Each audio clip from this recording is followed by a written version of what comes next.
Okay, you're probably getting a little tired of these by now, but I wanted to take a graphical look at the normal probability distribution. The reason for that is because it will turn out to be a lot easier if you keep the visual representation in mind rather than just going blindly to Excel and starting to type in to try to find any probabilities. Okay, so let me just kind of start at the beginning here. Here I have a normal probability distribution. In other words, a nice little bell-shaped curve, or as pretty as I can make it with paint. And this is just really half of a histogram. So if I wanted to complete the histogram, I could go like this, and then I would note that this is the percent outcome up here, like that. But normally speaking, all I really need to draw is just the little bell-shaped curve. Okay, so what is special about the normal probability distribution? Well, the normal probability distribution has really four really important characteristics. Okay, four really important characteristics. And if you keep those in mind, everything else gets pretty easy. So the characteristics here, STS, yes. The normal characteristics here, the first one is that this thing is perfectly symmetric. So, perfectly symmetric distribution means that this picture is symmetric about the mean, which means that the mean, the mode, and the median are all in exactly the same place. This turns out to be very useful. Second characteristic that's very useful about this thing is that the area sums to 1, so that this entire distribution represents the probability of any particular outcome, and the area sums to 1 because, of course, this distribution does indeed cover all possible outcomes of my normal probability distribution. So the area sums to 1. Third, the probability is just the area under the curve. Now, it's the area under the curve, but we have to be a little bit careful here because the probability at a point for any continuous distribution is exactly and always 0. Now, it has to be exactly and always 0 because there are an infinite number of possible outcomes for a normal distribution. A true normal distribution goes from negative infinity to infinity. Think about that. From negative infinity to infinity are possible outcomes. So most things in life are actually only approximately normally distributed. Now, the way we do this is we start with this supposed standard normal distribution. A standard normal distribution is one that has a couple of more characteristics that are useful. So my standard normal distribution has a mean of exactly equal to 1 and a standard deviation of exactly equal to 1 as well. Sorry, my mean is equal to 0. My standard deviation is equal to 1. Okay, so a mean and a standard deviation that look like this. Now again, this thing is perfectly symmetric. So if you look at the center of this distribution, the mean, the median, and the mode will all be in exactly the same place. So they're all right there. And they are, sorry, let me type that in there. And they are the mean, the median, and the mode all in the same place. Okay?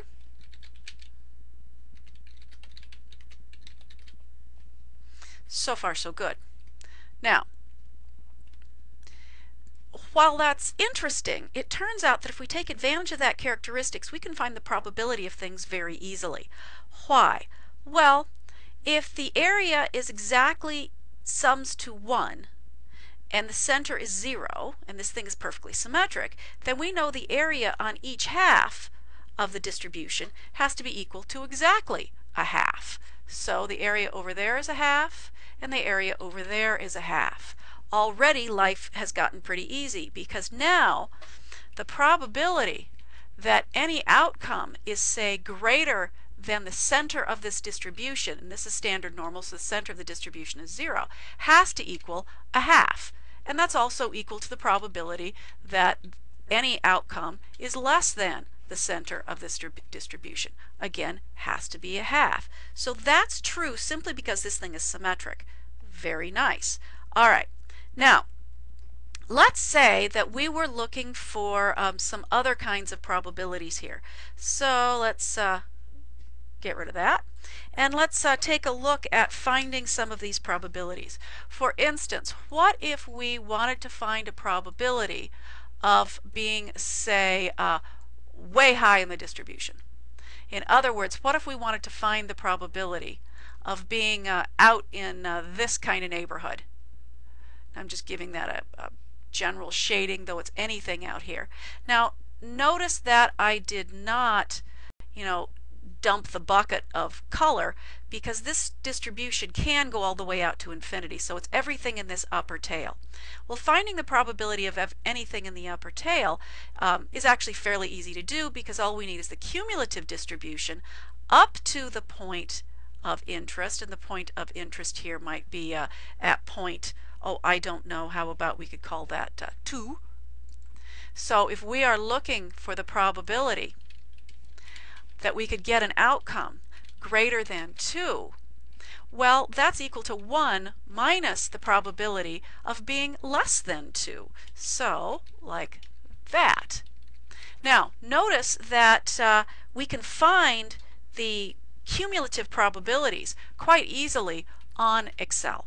In order to do that, we use the command normsdist, and we put in that we want to find the cumulative distribution of 2. Now that's going to give us the cumulative distribution up to 2. So if we want the probability of being greater than 2, we have to go back and subtract this thing from 1. Now why did I subtract that from 1? Because the area sums to 1. Look up here at these characteristics again.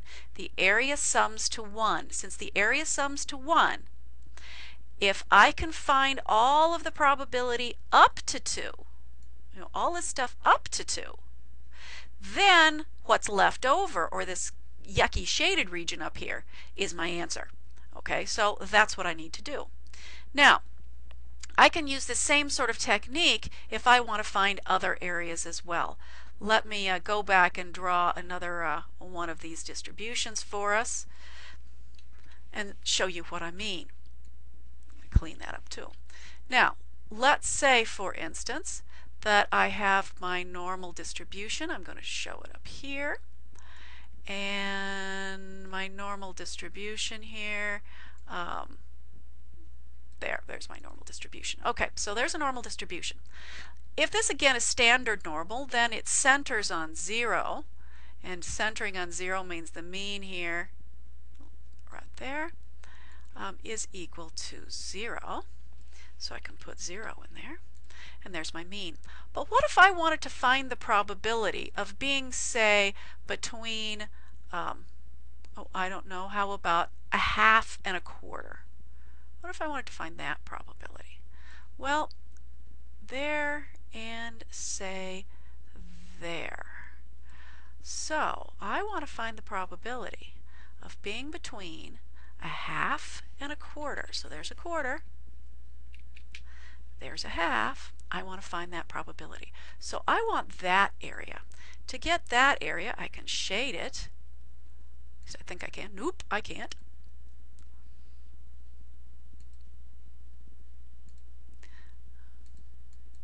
Okay, there I can't shade it because I didn't draw my lines clearly enough.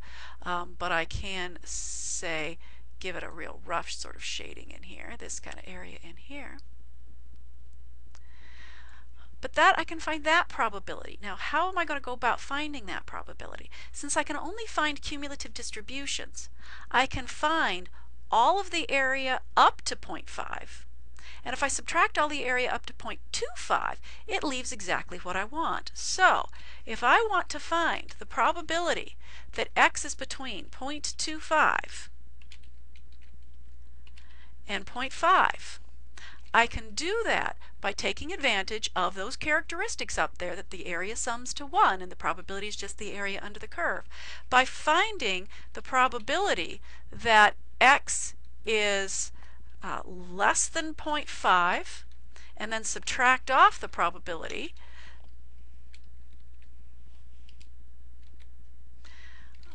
of x being less than 0.25. Now, the way I do that in Excel is to just set this equal to, you put the little equal sign to get the formulas going, normdist, actually it's normsdist because I'm still using the standard normal, and then it's 0.5, and then subtract off normsdist for 0.25, and that will give me the answer. Okay, well and good. Now, not everything is a standard normal distribution. As a matter of fact, almost nothing is a standard normal distribution. In general, distributions will have different means and different standard deviations. I've yet to even come up with anything that's a true standard normal distribution. So how do I get to real life?